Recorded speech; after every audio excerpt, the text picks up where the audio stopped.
Well, if you've been caught in possession of drugs today, regardless of when the summons arrives, and it will arrive, that's 100% guarantee. You can't guarantee much in life, but I can guarantee you a summons for court for drugs. They will summons you. You should start urinalysis. I recommend that to every one of my clients. Urinalysis is really important.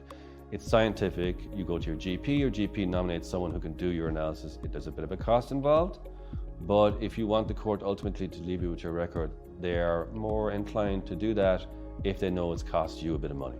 If it's cost you time and money to do it, it means that your protestations of I'm through with drugs carry more weight. And so the judge then can be more inclined to say, all right, I'll take a chance on this person, I won't convict him. If you've been caught in possession of drugs, what happens next? Well, what happens next is you will be summoned to court. Depending on, no matter what the guard says to you, and sometimes people tell me the guard said there won't be a summons. There will be a summons, guaranteed, 100%. There'll be a summons to court. Depends on the quality of the substance, whether it's cannabis, heroin, cocaine, benzos, whatever it is. If it's if it's cannabis, it's under a certain value, it's going to be district court. If it's the other substances and it's of a higher value, you could be going before the circuit court, before a judge and jury, if they think you had it in possession for sale or supply. If you're summoned to court for possession of drugs, you should get legal advice. You don't have to.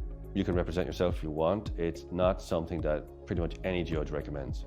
And in fact, if you come into court without a solicitor, the judge will ask you pointedly if you want to get a solicitor.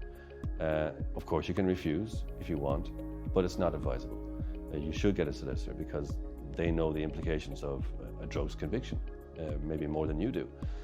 And most judges like to see people represented because it's in their best interests. If you're represented, you're not likely to say something against your best interests. Sometimes people come into court, they represent themselves, and they blurt out something, maybe because of nervousness, that actually makes their case worse. So you should look at seriously getting yourself represented by a solicitor, yeah.